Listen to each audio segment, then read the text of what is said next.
ആലപ്പുഴ കയർ ഫാക്ടറിയിൽ കയർ നെയ്യുന്നതാണ് ഈ കാണുന്നത്. ഈ ചേട്ടന്മാരാണ് ഈ ചെയ്യുന്നത്. പഞ്ഞിൽ നിന്ന് പോകുന്ന ഒരു ഇതായിട്ട് മാറിയത്. ഒരുപാട് കഷ്ടപ്പാടുണ്ട് ഉണ്ടാക്കി കയർ നെയ്തെടുക്കാൻ.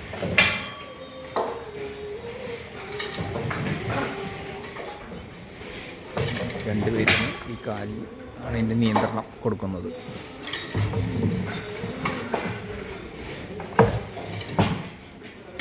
കൂടുമ്പോൾ നെയ്യാണ്.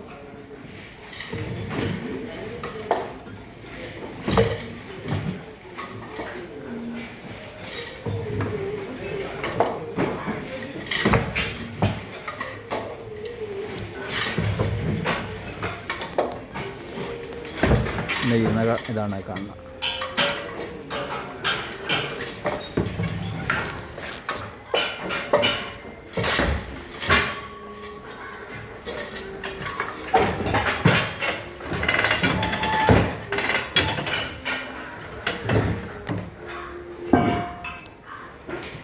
തീർന്ന് അടുത്ത ബണ്ടൽ പിടിപ്പിക്കാനായി.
അത് തീർന്നു. ഞാൻ അടുത്തത് പിടിപ്പിക്കാം.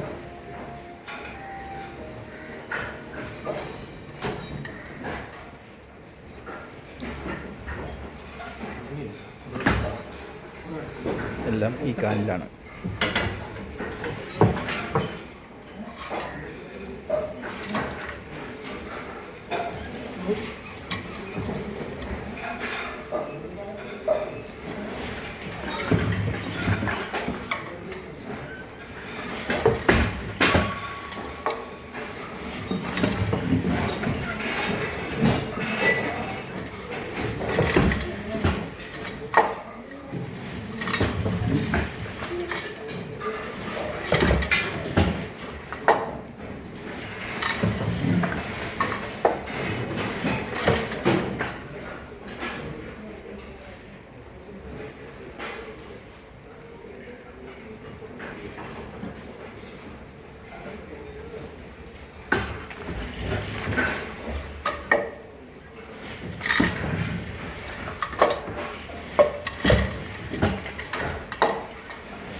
അത് റോളായിട്ട് ഇതുപോലെ വരും.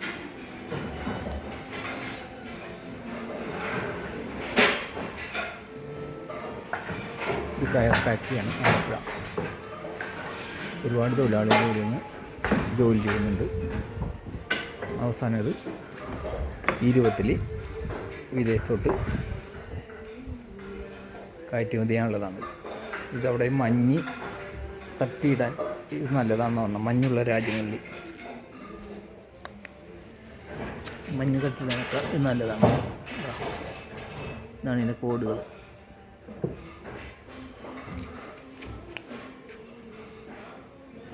ഇതിനെ മൂല്യവർദ്ധിത ഉൽപ്പന്നങ്ങളാക്കി മാറ്റിയാണത്.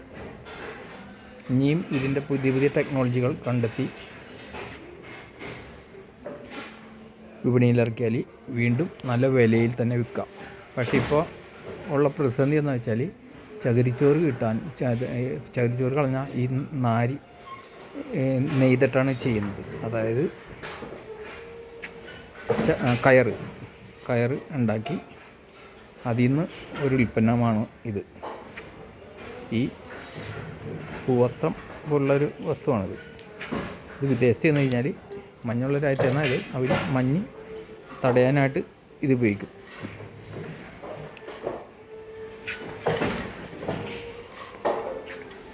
ഇതാണ് ഈ ഫാക്ടറി, കയർ ഫാക്ടറി.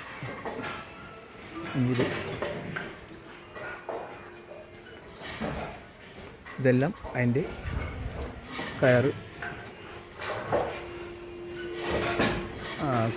കയറിൻ്റെ ഉൽപ്പന്നങ്ങൾ ഉണ്ടാക്കി വെച്ചിരിക്കുന്ന സ്ഥലങ്ങളാണ്. ഇതാണ് ഈ പറഞ്ഞ ഉൽപ്പന്നം. ഈ ശരിക്കും നമുക്ക് വീട്ടിൽ ഇത് തെറുത്ത് വെച്ചാൽ നമുക്ക് നല്ലൊരു മറയും കിട്ടും, കാറ്റ് അതിൻ്റെ കൂടി കടക്കുകയും ചെയ്യും, ചൂടൊട്ടും ഉണ്ടാവുകയില്ല. നല്ലൊരു വസ്ത്രമാണിത്.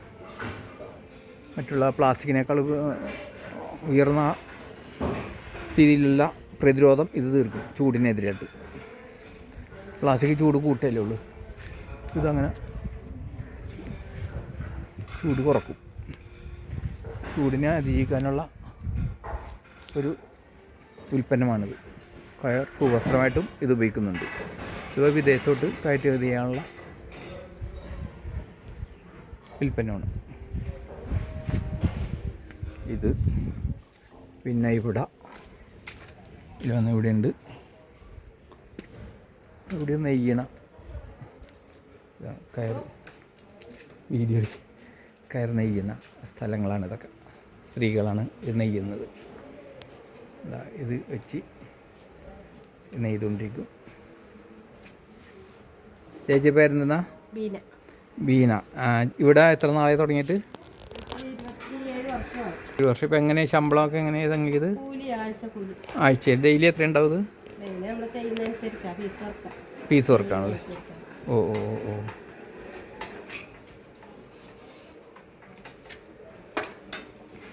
ആദ്യം ഇവിടെ ഈ ഫാക്ടറിയിൽ എത്ര പേരുണ്ടായിരുന്നു?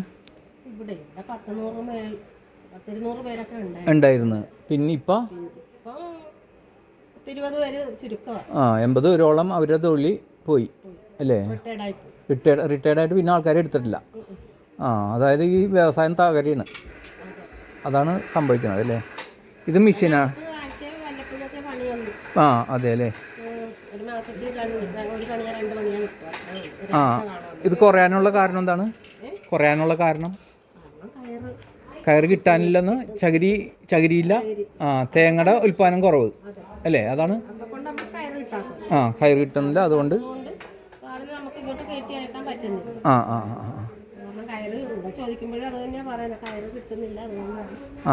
അതുകൊണ്ടാണ് പണി ഇങ്ങനെ താമസം വരുന്നത് അല്ലേ?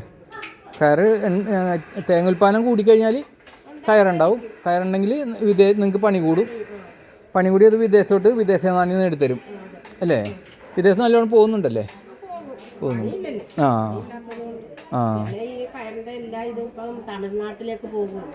വർക്കുകളൊക്കെ അവർ ഇതുപോലെ ഉണ്ടാക്കി വിടുകയാണ്. ഓ ഓ. നമ്മളൊക്കെ മേടിച്ച് കഴിക്കുന്ന ഒരു വിപണിയായിട്ട് മാറിയാണ്. ഉൽപ്പാദനം കുറയാണ്. നമ്മുടെ ഉൽപ്പാദനം രാഷ്ട്രീയമാണ്. ആ രാഷ്ട്രീയം മാത്രമേ ഉള്ളൂ. ഉൽപ്പാദനം അത് വെച്ചുള്ളൂ. ഉൽപ്പാദനം കുറഞ്ഞ് രാഷ്ട്രീയ ഉൽപ്പാദനം കൂടി. അതുകൊണ്ടാണെങ്കിൽ നാടിനൊരു കാര്യമില്ല താനും. ഇതാ സംഭവിക്കുന്ന നാടിനുള്ള അവസ്ഥകൾ. മക്കളെത്ര? അവരെയൊക്കെ കൊടുത്ത് എന്തിനു പോണ്? കൂലിപ്പണി. എന്ത് ജോലി? വെൽഡിങ്ങിലോട്ട് പോകണം. ഇതിലോട്ട് കാര്യം വന്നിട്ടില്ല. താല്പര്യമില്ല, അതാണ്. അന്യം നിന്ന് പോണേന് ഉള്ളതാണ് പ്രൈവറ്റ് ജോലിക്കാരി അവർക്ക് അല്ലേ? ഓ ഓ. ഉള്ളവരാണെങ്കിൽ വിദേശത്തോട്ട് പോവുകയും ചെയ്യണം. ഇവിടെ ആരും നിൽക്കണമില്ല. നിന്ന് പോവുകയാണ്. ആൾക്കാർ അടിമത്തത്തിലോട്ട് പോവുകയാണ്. എല്ലാവരും ഫ്ലൈറ്റ് വന്ന് അങ്ങനെ. ഇതാണിപ്പോൾ ആ ചേച്ചിയുടെ അവസ്ഥയാണിത്. ആലപ്പുഴ. ആലപ്പുഴ എവിടെ വീട്? കൊറ്റംകുളങ്ങരക്കാരിയാണ്. ഇത് ഉൽപ്പന്നങ്ങളാണ്. അവർ കയറ് കെട്ടി ഇത് വെച്ചിട്ടാണ് ആ നേരത്തെ ആ പായ കണ്ടത്. ഇതൊക്കെ ഇത് നെയ്യുന്ന സ്ഥലങ്ങളാണ്. ഇതാണിപ്പോൾ ഒരു വലിയൊരു ഫാക്ടറിയുടെ അവസ്ഥയാണിത്. 100 പേരുണ്ടായിരത്തോളം ഇപ്പോൾ ഒരു 20 പേരുള്ളൂ. 80 പേരെ പണി ഇല്ല. ഇപ്പം അന്യം നിന്ന് പോകുകയാണ് ഈ മേഖലകളൊക്കെ. കയർ ഫാക്ടറികളാണ്.